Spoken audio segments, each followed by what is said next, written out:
আসসালামু আলাইকুম। ই রিটার্ন নিয়ে ভাবতেছেন কিভাবে ই রিটার্ন অনলাইনে সাবমিট করবেন? চিন্তার বিষয়, চিন্তার কোনো কারণ নাই। চলে আসুন আমাদের এই ভিডিওতে, সম্পূর্ণ একটা পূর্ণাঙ্গ একটা ধারণা পাবেন। তো বিশেষ করে আমি একটি রিটার্ন শিট তৈরি করে দিব, অর্থাৎ অনলাইনে বিশেষ করে বেসরকারি চাকরিজীবী বা কোম্পানিতে যারা জব করেন বা প্রাইভেট সার্ভিস হোল্ডার যারা, তো এরকম একটা ক্লায়েন্টের ট্যাক্স ফাইল নিয়ে আপনাদেরকে আলোচনা করবো এবং প্র্যাকটিক্যাল দেখাবো। তো এই ভিডিওটি সম্পূর্ণ দেখবেন এবং লাইক কমেন্ট শেয়ার করবেন যাতে করে অন্যরাও দেখার সুযোগ পায়। তো আসুন আমরা আজকে আপনাদেরকে প্র্যাকটিক্যালি দেখাবো কিভাবে কাজ করা যায়, কিভাবে এই ভিডিওটা দেখে আপনারা নিজেরাই নিজে শিখতে পারবেন। এবং এই ভিডিও আপনি এই কাজটি বাইরে করাতে গেলে কম করে 3 থেকে 4 হাজার টাকা একজন লয়ার বা কম্পিউটার দোকানে বা বিভিন্ন যারা ট্যাক্স ব্যাড ট্যাক্স নিয়ে কাজ করে তাদেরকে দিতে হয়। তো আপনি শিখে রাখুন, কাজে লাগবে। আপনার নিজের কাজটা নিজে করতে পারলে বাসায় কম্পিউটার বা ল্যাপটপ অথবা মোবাইলেও এই কাজটা করে আপনি সাবমিট করতে পারবেন। তো আমরা আপনাদেরকে আজকে পূর্ণাঙ্গ একটা ধারণা দিব। তো ভিডিওটা সম্পূর্ণ দেখবেন, স্কিপ করবেন না, এতে করে আপনারা অনেক কিছু শিখতে পারবেন এবং একটা ধারণা পাবেন সুন্দর। তো আসুন আমরা গুগল ব্রাউজারে এখানে আমরা দেখতে পাচ্ছি এই যে e-taxnbr.gov.bd লিখে এন্টার প্রেস করব। তো এন্টার প্রেস করার পর এইখানে একটা অর্থাৎ রাজস্ব বোর্ডের এনবিআর এর একটা মূল ফর্ম আসছে। মূল ফর্মে আমরা এখন ই রিটার্ন সিস্টেমে ক্লিক দিব, দিলাম। এখানে একটা জিনিস অর্থাৎ এখানে বলছে are you register in return system, অর্থাৎ আপনি এই রিটার্ন সিস্টেমে কি রেজিস্ট্রেশন করেছেন না করেন নাই। তো যারা রেজিস্ট্রেশন করেন নাই তাহলে এখানে ক্লিক দিবেন I M A not yet registered, অর্থাৎ যারা প্রথম রেজিস্ট্রেশন করবেন তারা এখানে ক্লিক করবেন। এখানে ক্লিক করলে এখানে একটা আপনাকে অর্থাৎ বায়োমেট্রিক নাম্বার চেক করার জন্য, অর্থাৎ আপনাদের সিম নিজের নামে ক্রয় করা অর্থাৎ ফিঙ্গারপ্রিন্ট দিয়ে ক্রয় করা আছে কিনা এই কোড নাম্বারে ডায়াল করে আপনারা জানতে পারবেন। তো *16001# এই নাম্বারে আপনার মোবাইল থেকে ডায়াল করলে আপনাকে দেখাবে যে আপনার কোন কোন সিম গুলা বায়োমেট্রিক রেজিস্ট্রেশন করা আছে। তো যাই হোক আমরা সামনের দিকে চলে যাচ্ছি। এখানে ওকে দিলাম। ওকে দেওয়ার পর এখানে এই যে এখানে ট্যাক্স পেয়ার আইডেন্টিফিকেশন নাম্বার, অর্থাৎ আপনার যে টিন সার্টিফিকেটটা আছে এখানে টিন নাম্বার দিবেন। আর এখানে আপনার যে বায়োমেট্রিক সিম নাম্বারটা দিবেন, আপনার নিজস্ব নামে যে সিমটা ক্রয় করা হয়েছে এই সিম নাম্বারটা এখানে দিবেন। তারপরে এখানে ক্যাপচার কোড, এই ক্যাপচার কোডটা হুবহু টাইপ করে ভেরিফাইতে ক্লিক করবেন।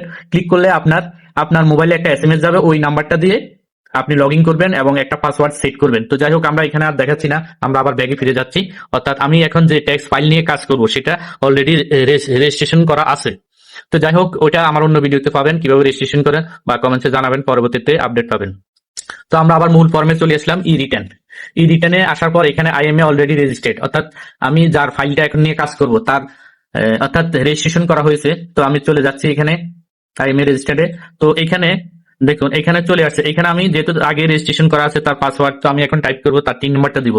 দর্শক আমরা এক ব্যক্তির অর্থাৎ এই রেজিস্ট্রেশন করা ছিল, আমরা লগ ইন করলাম। তো লগ ইন করলে এখানে একটা ইন্টারফেস আসবে। এই ইন্টারফেসে আমরা এই সাবমিশনে অর্থাৎ সাবমিশনে ক্লিক দিয়ে রেগুলার ই রিটার্নে আমরা ক্লিক করব। তো এখানে রেগুলার ই রিটার্নে ক্লিক কর আমার এখানে ফর্ম চলে আসছে। তো এখানে অ্যাসেসমেন্ট ইনফরমেশন, এখানে যে অ্যাসেসমেন্ট ইনফরমেশন এখানে সেলফ আছে, অ্যাসেসমেন্ট ইয়ার, এখানে আমাদের কোনো হাত দেওয়ার প্রয়োজন নেই। অর্থাৎ এখানে যে ফর্ম এবং টু এই ডেট ডিফল্ট থাকবে, এখানে আপনাদের কোনো চেঞ্জ করার প্রয়োজন নেই। তো যে ডেটটা থাকবে সেটাই থাকবে। রেসিডেন্ট স্ট্যাটাস, এই রেসিডেন্ট স্ট্যাটাসটা হলো রেসিডেন্ট দিবেন, অর্থাৎ আমরা যারা দেশে আছি অর্থাৎ বাংলাদেশের নাগরিক বা দেশে বসবাস করি সেই ক্ষেত্রে রেসিডেন্ট হবে। আর যারা বিদেশে থাকে বা প্রবাসে থাকে তারা নন রেসিডেন্ট দেবে। আর এখানে তো এখানে একটা অপশন আছে tax exempted income, any income which fully exempted from tax, অর্থাৎ যে এমন কোন ইনকাম আছে যা ট্যাক্স ফ্রি বা ট্যাক্স মুক্ত, করমুক্ত। তো সেক্ষেত্রে ইয়েস দিবেন, আর যাদের ক্ষেত্রে না সেক্ষেত্রে নো দিবেন। তো আমাদের যেটা এই ফাইলটি কাজ করতেছে একজন বেসরকারি চাকরিজীবী, তো তার যেহেতু প্রভিডেন্ট ফান্ড আছে। আর এখানে আপনাকে জানতে হবে যে ট্যাক্স মুক্ত যে ইনকাম গুলি কি কি। সেক্ষেত্রে কৃষি কিছু ইনকাম আছে, তারপরে প্রভিডেন্ট ফান্ডের ক্ষেত্রে ডিপিএস, এফডিএস, সঞ্চয়পত্র ইত্যাদি এইসব ক্ষেত্রে ট্যাক্সে রিবেট পাওয়া যায়। তো সেক্ষেত্রে আমার ক্লায়েন্টের ক্ষেত্রে আমি ইয়েস সিলেক্ট করলাম। আর এখানে আমরা দেখতে পাচ্ছি হেড অফ ইনকাম, অর্থাৎ হেড অফ ইনকাম যে মেনুটা এর আন্ডারে লেখা আছে এনি ট্যাক্সেবল ইনকাম ইন ইয়ার, এখানে কিনা, তো সেক্ষেত্রে ইয়েস দিবেন। আর এখানে ইনকাম ফ্রম এমপ্লয়মেন্ট এখানে টিক চিহ্ন দিবেন, অর্থাৎ আমরা যারা চাকরিজীবী, বেসরকারি চাকরিজীবী বা সরকারি চাকরিজীবীর ক্ষেত্রেও এখানে ইনকাম ফ্রম এমপ্লয়মেন্টের ক্ষেত্রে টিক চিহ্ন, অর্থাৎ আমরা চাকরি থেকে আর্ন করি। আর এছাড়াও যাদের অন্যান্য ইনকাম আছে সেক্ষেত্রে আপনি এখানে দেখাতে পারেন ইনকাম ফ্রম রেন্ট, অর্থাৎ বাড়ি ভাড়া থেকে, যাদের বিল্ডিং বা শহরে বিভিন্ন জায়গায় বাড়ি ভাড়া পাচ্ছেন সেখানে দেখাতে পারেন। যাদের এগ্রিকালচার ইনকাম আছে দেখাবেন, যাদের বিজনেস আছে দেখাবেন। ক্যাপিটাল গেইন এখানে হলো যে যাদের এফডিআর, সঞ্চয়পত্র, ডিপিএস থাকলে এখানে দেখাবেন। ফাইন্যান্সিয়ালটাও সেম। তো আদার্স থাকলে, তো বিশেষ করে আমার যে ক্লায়েন্ট শুধু চাকরিজীবী ইনকাম, এখানে আমরা সিলেক্ট করছি ইনকাম ফ্রম এমপ্লয়মেন্ট। তো এখানে আর আমাদের কিছু প্রয়োজন নেই, যেহেতু আমার ক্লায়েন্ট এখানে কোনো ফার্মের ডিরেক্টর না অথবা আউট বিজনেস নাই বা অন্য কোনো ইনকাম নাই। তো আমরা চলে যাব আর প্রথমে আপনাকে প্রতিটি ফর্ম ফিল আপ করবো, সেভ ড্রাফট দিবেন। সেভ ড্রাফট দিলে আপনার তথ্যগুলি থেকে যাবে, পরিবর্তন হবে না। তারপর আমরা চলে যাব সেভ এন্ড কন্টিনিউ। তো এখানে এডিশনাল ইনফরমেশন আমরা দেখতে পাচ্ছি location of main source of income, অর্থাৎ আপনি যে কোন এরিয়াতে ইনকাম করতেছেন। তো আমার ক্লায়েন্ট সেক্ষেত্রে যারা ঢাকা সিটি কর্পোরেশন হলে ঢাকা সিটি কর্পোরেশন দিবেন, ঢাকা সাউথ সিটি হলে সিটি, চট্টগ্রাম সিটি হলে সিটি, আদার সিটি অর্থাৎ অন্যান্য সিটি কর্পোরেশন হলে যেমন কুমিল্লা বা অন্যান্য সিটি কর্পোরেশনে যারা তারা সিলেক্ট করবেন। আর যদি আপনি কোনো সিটি কর্পোরেশনের আন্ডারে না, অর্থাৎ আপনি একটা গ্রামে বা উপজেলা পর্যায়ে ইনকাম করেন বা চাকরি করেন, ব্যবসা করেন, সেখানে সিলেক্ট করবেন এনি আদার্স এরিয়া। এখানে আপনার সিলেক্ট করার ভিত্তি করে একটা ন্যূনতম ইনকাম ট্যাক্স আসবে। তো এখানে আপনি জেনে শুনে বুঝে অবশ্যই সিলেক্ট করবেন। তো আমরা এখানে সিলেক্ট করলাম এনি আদার্স এরিয়া। তারপর এখানে যে ডাটাগুলো আছে এগুলো আমার ক্লায়েন্টের ক্ষেত্রে প্রযোজ্য না, এই জন্য আমি এখানে টিক চিহ্ন দিব না। আর এখানে ট্যাক্স রিবেট, তো আপনাদেরকে বলেছিলাম যে ট্যাক্স রিবেটটা কি, অর্থাৎ কিছু ইনভেস্ট করলে আপনাকে ট্যাক্স রিবেট দেয় ট্যাক্সের ক্ষেত্রে, যেমন আপনার এফডিআর, সঞ্চয়পত্র, ডিপিএস, প্রভিডেন্ট ফান্ড ইত্যাদি। সেই ক্ষেত্রে আপনাকে যদি এরকম ইয়া থাকে, তো যেহেতু আমার ক্লায়েন্ট বেসরকারি চাকরিজীবী সেক্ষেত্রে আমি ইয়েস সিলেক্ট করলাম। আর আমরা এই পাশে এখানে আইটি 10B রিকোয়ারমেন্ট এখানে সিলেক্ট করব গ্রোস ওয়েলথ ওভার 50 লাখ, অর্থাৎ আপনার বাৎসরিক ইনকাম 50 লাখের বেশি কিনা। যদি বেশি হয় তাহলে ইয়েস দিবেন, নো। তো আমার ক্লায়েন্টের ক্ষেত্রে নো হবে, এই জন্য আমি নো সিলেক্ট করলাম। তারপর আমার ক্লায়েন্টের মোটর কার নো, অর্থাৎ আপনাদের যাদের থাকবে তারা ইয়েস দিবেন না। প্রপার্টি সিটি কর্পোরেশন নো, অর্থাৎ এইগুলো হলো আমার ক্লায়েন্টের ক্ষেত্রে প্রযোজ্য নাই, এই জন্য অর্থাৎ দরকার নাই বা নাই বিধায় আমি নো সিলেক্ট করেছি। আর আপনাদের ক্ষেত্রে প্রযোজ্য হলে আপনারা ইয়েস দিবেন। আর এখানে IT 10B not be mandatory still want to submit, এখানে ইয়েস দিতে হবে অবশ্যই, ম্যান্ডেটরি। তো আমি 7 কন্টিনিউ দিয়ে নেক্সটে চলে গেলাম। তো এখানে চলে আসুন, এখানে হলো আমার এই, অর্থাৎ আপনি যে জব করেন, আপনি কি জব করেন, গভর্নমেন্ট জব না প্রাইভেট জব। তো যারা গভর্নমেন্ট সার্ভিস হোল্ডার তারা government pay scale payment sort আইবাস plus plus select করবেন। আর যারা নন গভর্নমেন্ট বা আধা সরকারি সেক্ষেত্রে দ্বিতীয়টা সিলেক্ট করবেন। আর আমার যে ক্লায়েন্ট সে হলো প্রাইভেট বা কোম্পানি বা বেসরকারি চাকরি যারা আছে তারা প্রাইভেট আদার দেন গভর্নমেন্ট পে স্কেল সিলেক্ট করবেন। তো আমার যে ক্লায়েন্ট সেই ক্লায়েন্টের প্রতিষ্ঠানের নাম আশা, এখানে আপনাদের যে যার কোম্পানি সেই কোম্পানির নামটা এখানে দিবেন। তার ডেজিনেশন, এখানে ডেজিনেশন ফিল আপ করা আছে, অর্থাৎ লিখে দেওয়া হয়েছে সে সিনিয়র অ্যাসিস্ট্যান্ট ব্রাঞ্চ ম্যানেজার। তো এখানে দেখুন বেসিক স্যালারি, এখানে অর্থাৎ তার গত অর্থ বছরে তার অর্থাৎ স্যালারি আপনার এই তথ্য দিবেন অবশ্যই। যে কোম্পানিতে কাজ করেন এরকম একটা স্যালারি সার্টিফিকেট দিবে আপনাদের প্রতিষ্ঠান থেকে বা স্যালারি সার্টিফিকেট নেবেন। হ্যাঁ, তো এখানে আমার ক্লায়েন্টের তার স্যালারি সার্টিফিকেট থেকে আমি তথ্যগুলি এখানে দিলাম, এই তথ্যগুলি এখানে বসাইলাম। Basic salary, house rent, medical allowance, conveyance, festival bonus, employee contribution. তো এখানে দেখেন এমপ্লয়ি কন্ট্রিবিউশনটা হলো অর্থাৎ আমার এই ক্লায়েন্টের অর্থাৎ সে কত কন্ট্রিবিউশন করছে, এখানে কিন্তু তার স্যালারি সার্টিফিকেটে উল্লেখ আছে। এই যে প্রভিডেন্ট ফান্ড এমপ্লয়ি কন্ট্রিবিউশন 38,760 টাকা, তো আমি এখানে এই জন্য বসাইলাম 38,760 টাকা। তারপরে আসেন ইন্টারেস্ট অ্যাকোয়ার্ড অন আরপিএফ, অর্থাৎ আমার ক্লায়েন্ট গত অর্থ বছরে সে তার প্রভিডেন্ট ফান্ড থেকে ইন্টারেস্ট পাইছে। তো এখানে তার সার্টিফিকেটে উল্লেখে আছে, এই যে আমরা দেখতে পাচ্ছি 1,33,716 টাকা, এই টাকাটা সে লভ্যাংশ পাইছে। তো আমরা এখানে উল্লেখ করলাম। দ্বিতীয় হলো তার স্যালারি সার্টিফিকেট, এখানে আপনি অ্যাড মোর করে বিভিন্ন, যেমন এক এক কোম্পানি এক এক ধরনের ইয়ে থাকতে পারে, যেমন কারো এরিয়া স্যালারি, এডুকেশন অ্যালাউন্স, বিশেষ করে সরকারি চাকরিজীবীদের ক্ষেত্রে এডুকেশন অ্যালাউন্স বা কোনো কোম্পানির ক্ষেত্রে এন্টারটেইনমেন্ট অ্যালাউন্স। এখানে আপনি ফিল্ড সিলেক্ট করে নিতে পারবেন। যদি ফিল্ড নাও থাকে তারপর others if any give details এটা সিলেক্ট করবেন। এখানে সিলেক্ট করে আপনার যে কোম্পানির বা যে সার্টিফিকেটে যে ফিল্ডটা দিচ্ছে, যেমন এখানে আছে আদার্স এন্ড এক্সট্রা অ্যালাউন্স, এই আদার্স এন্ড এক্সট্রা অ্যালাউন্সের টাকাটা এখানে বসানো হয়েছে। তো আমরা এখানে স্যালারি সার্টিফিকেটটা সেভ দিয়ে নেক্সট পেজে চলে আসলাম। তো এখানে আমরা সরাসরি রিবেটে চলে আসবো। রিবেট, তো এখানে আমাদের মাথায় রাখতে হবে যে রিবেটটা যদি আপনি দেখান তাহলে আপনার অনেক কর কমে আসবে। তো বিশেষ করে যাদের যেমন যদি ইন্স্যুরেন্স থাকে, লাইফ ইন্স্যুরেন্স থাকলে আপনার এখানে insurance policy number, company policy value, premium paid, হ্যাঁ এই অ্যামাউন্ট গুলো অবশ্যই আপনারা দিবেন যদি আপনার ইন্স্যুরেন্স করা থাকে। যদি এফডিআর থাকে এফডিআর দেখাতে পারেন, সরি ডিপিএস যাদের আছে ব্যাংক সিলেক্ট করবেন, অ্যাকাউন্ট সিলেক্ট করবেন, অ্যামাউন্ট সিলেক্ট করবেন, তাহলে ডিপিএস যদি থাকে দেখাবেন। তারপরে বলছে যে অ্যাপ্রুভ সঞ্চয়পত্র এন্ড আদার্স সিকিউরিটি, আপনার যদি সঞ্চয়পত্র বা সরকারি বন্ড থাকে সেক্ষেত্রে দেখাতে পারেন, না থাকলে প্রয়োজন নাই। তো চলে আসেন, এখানে আছে জেনারেল প্রভিডেন্ট ফান্ড। এই জেনারেল প্রভিডেন্ট ফান্ডটা হলো সরকারি চাকরিজীবীদের ক্ষেত্রে, এখানে সিলেক্ট করবেন, এখানে অ্যাকাউন্ট নাম্বার আর কন্ট্রিবিউশন কত করে কত বছরে কর্তন করা হলো সেটা উল্লেখ করে দিবেন। তো আমার ক্লায়েন্ট যেহেতু বেসরকারি চাকরিজীবী তার ক্ষেত্রে হবে রিকগনাইজ প্রভিডেন্ট ফান্ড, আর পিএফ সংক্ষেপে বলে। তো এখানে আমি টিক চিহ্ন দেওয়ার সাথে সাথে একটা ফিল্ড চলে আসবে। তো আমার ক্লায়েন্টের তথ্য দিলাম এবং কন্ট্রিবিউশন সিলেক্ট করলাম। সেম হবে 38,760 টাকা। তো আমরা এখানে ডাব দিলাম, সেভ ডাবটা দিলে আমার তথ্যটা থেকে যাবে। যদি আমি ডাবটা সেভ না দেই, পরবর্তীতে আবার যখন ব্যাকে ফিরে আসবে তখন এই তথ্য থাকবে না। এই জন্য আপনারা প্রথমে সেভ ডাবটে ক্লিক দিবেন, তারপরে যাই নেক্সট পেজে চলে যাবেন। তো এখানে দেখেন এই পেজটা হলো সম্পূর্ণ এক্সপেন্ডিটরি অর্থাৎ এক্সপেন্স বা খরচের পেজটা। এখানে আপনার ইনকাম অনুযায়ী আপনি খরচটা দেখাবেন। এখানে expense of food, clothing and others essential, যে আপনাদের জীবনের অর্থাৎ আপনাদের খাদ্য বা পোশাক আশাক বা অন্যান্য যত খরচ আছে এই খরচ এখানে দেখাতে পারেন। অ্যাকোমোডেশন যাদের খরচ আছে দেখাবেন, তারপরে আছে এডুকেশন খরচ, যাদের ছেলে মেয়ে আছে বার্ষিক একটা হিসাব করে খরচ দেখাবেন। এনি আদার্স খরচ, এখানে যেমন উৎসব আছে, 2 উৎসবে আপনাদের খরচ আছে, তো এখানে দেখাতে পারেন। আমরা দেখাই, সেভ ডাব দিলাম, নেক্সট পেজে চলে আসলাম।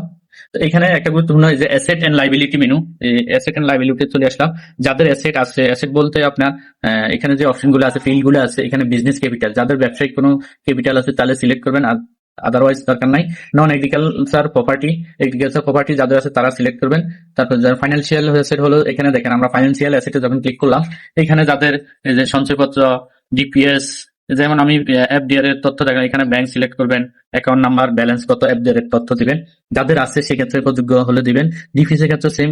তো এভাবে, তো আমার ক্লায়েন্ট যেহেতু এখানে ডিপিএস সঞ্চয়পত্র কিছু নেই, শুধু প্রভিডেন্ট ফান্ড আছে, তো প্রভিডেন্ট ফান্ডের ক্ষেত্রে তো দেখতে পাচ্ছেন আমার ক্লায়েন্ট যেহেতু বেসরকারি চাকরিজীবী, সে তার প্রতিষ্ঠানের নাম, পার্টিকুলার অফ ফান্ড অর্থাৎ প্রভিডেন্ট ফান্ড, তার অ্যাকাউন্ট নাম্বার আছে একটা অ্যাকাউন্ট নাম্বার, আর তার ব্যালেন্স সর্বশেষ অর্থাৎ ইন্টারেস্ট তার টোটাল যে ব্যালেন্সটা অর্থ বছর যে স্যালারি সার্টিফিকেট দিয়েছে সেটা আমরা ডাটা ফিল আপ করলাম। তো এখানে আদার্স তার যেহেতু নাই, আমরা মোটর বা গোল্ড, তো এখানে দেখতে পাচ্ছেন সে কিছু গোল্ড ছিল গিফটে, অর্থাৎ গিফট ছিল, সেই গোল্ড গুলো এখানে দেখানো হয়েছে। তো গিফটের ক্ষেত্রে আসলে আপনারা ভ্যালু শূন্য দিতে পারেন, যেহেতু এই গিফটের গোল্ড গুলা শূন্য হবে। আর যদি আপনারা পার্চেস করেন, এখানে পার্চেস দেখাতে পারেন, আর যদি পারিবারিক সূত্রে বা উচ্চাধিকারী সূত্রে পেয়ে থাকেন তাহলে ইনহেরিটেন্স দেখাতে পারেন। তো এটা আপনাদের প্রয়োজন অনুসারে ডেটা সিলেক্ট করবেন। তারপরে আসুন ফার্নিচার, এখানে আমরা ফার্নিচার, আমার ক্লায়েন্ট দেখালো টেবিল সোফা পার্চেস করছে এত টাকা, টিভি ফ্রিজ পার্চেস করছে সেটা এখানে উল্লেখ করলো। তারপরে আসেন যে ক্যাশ এন্ড ফান্ড আউটসাইড, যেহেতু আমরা যারা চাকরিজীবী অবশ্যই আপনাদেরকে এটা সিলেক্ট করতে হবে। এখানে সিলেক্ট করার পর আপনাকে ব্যাংক অ্যাকাউন্ট নাম্বার এবং জুনের 30 তারিখে সর্ব ব্যালেন্সটা এখানে বসাতে হবে। আর বসানোর পর এখানে হ্যান্ড ক্যাশটা, যদি আমি এটা করে রেখেছি যে কারণে এখানে এটা আপনি হ্যান্ড ক্যাশটা পরে দেখাতে পারেন। তো যাই হোক, আমরা চলে আসলাম নিচে এখানে এই যে এখানে এই বিষয়টা হলো গুরুত্বপূর্ণ, net oil in previous income. যারা আগে থেকে রিটার্ন দিয়ে আসছেন অর্থাৎ হার্ড কপি বা পুরাতন সিস্টেমে, এই বছরে যারা নতুন এবার অনলাইন সিস্টেমে আসছেন তারা দেখবেন যে প্রিভিয়াস ইনকাম অর্থাৎ প্রিভিয়াস মোট সম্পত্তি, এই মোট সম্পত্তির পরিমাণটা এখানে উল্লেখ করতে হবে। আপনাদের গত বছর যাদের প্রাপ্তি স্বীকার আছে, প্রাপ্তি স্বীকারে লেখা আছে সম্পত্তির পরিমাণ, তো এখানে উল্লেখ করে দিবেন।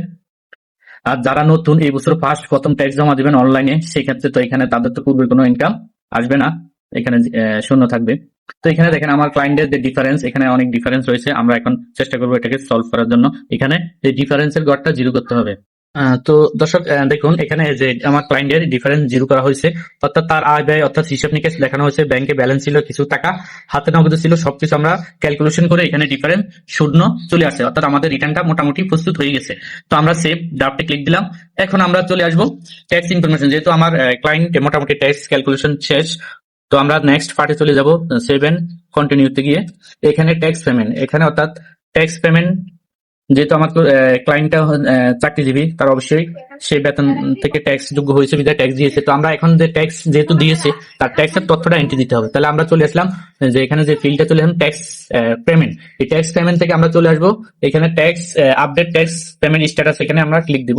ক্লিক দেওয়ার পর এখানে চলে আসবো ক্লেম সোর্স ট্যাক্স, এই ক্লেম সোর্স ট্যাক্সে যাই আমরা স্যালারি আদার্সে ক্লিক দিব। তো আমার ক্লায়েন্ট এখানে ক্ষেত্রে সরকারি চাকরিজীবীর ক্ষেত্রে বা অন্যান্য ক্ষেত্রে এক একজনের ক্ষেত্রে এক এক সিস্টেমে হবে।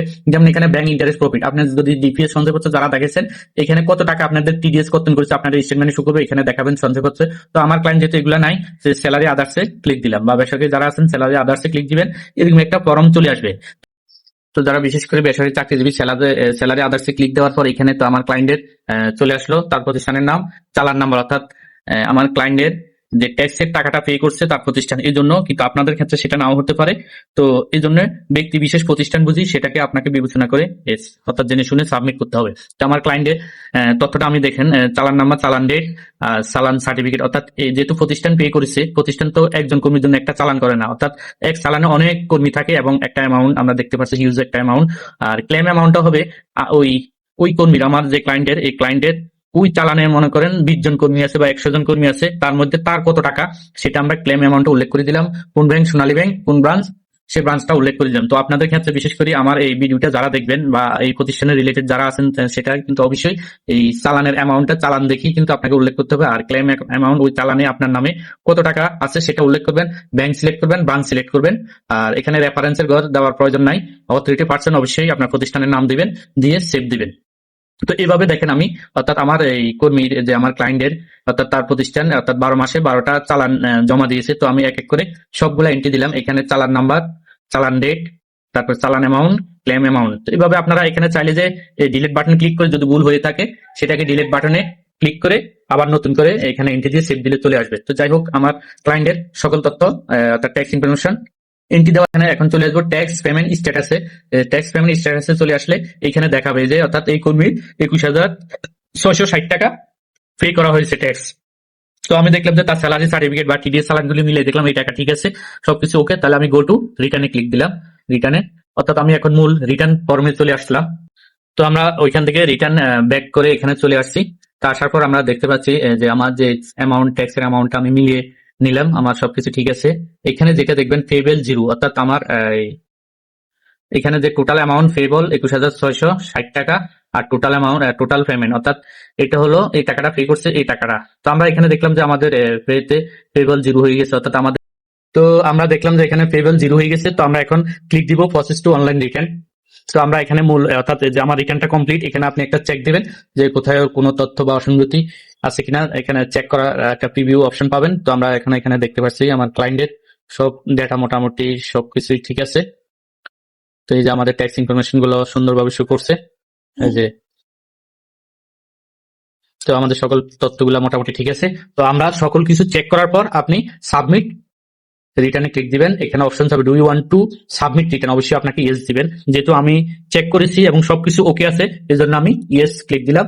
আমার, অর্থাৎ আমার যে ক্লায়েন্টের সাবমিট অলরেডি হয়ে গেছে। এখন এখানে এই যে প্রাপ্তি স্বীকার, অ্যাকনোলেজমেন্ট রিসিট, আমরা অ্যাকনোলেজমেন্ট রিসিটে ক্লিক দিলাম। এই ক্লিক দেওয়ার সাথে সাথে আমার যে ট্যাক্স পেয়ার বা আমার ক্লায়েন্টের তার প্রাপ্তি স্বীকারটা শো করছে। আমরা এখন এই প্রাপ্তি স্বীকারটা ডাউনলোড করলাম, এইভাবে আপনারা ডাউনলোড করবেন। সেভ এস পিডিএফ, যাদের কম্পিউটার প্রিন্টার থাকবে না তারা এটা এখানে সিলেক্ট করবেন সেভ এস পিডিএফ, এখানে তারপর ক্লিক দিবেন। ক্লিক দিলে তো আমি ডেস্কটপে এখানে এই কর্মীর প্রাপ্তি স্বীকারটা এখানে সেভ দিলাম, ডাউনলোড হয়ে গেল। তো আপনি যখন এখানে করবেন লিখবে you are already submit your regular income, অর্থাৎ আপনার রেগুলার ইনকাম ট্যাক্সের রিটার্ন সাবমিট করা হয়েছে।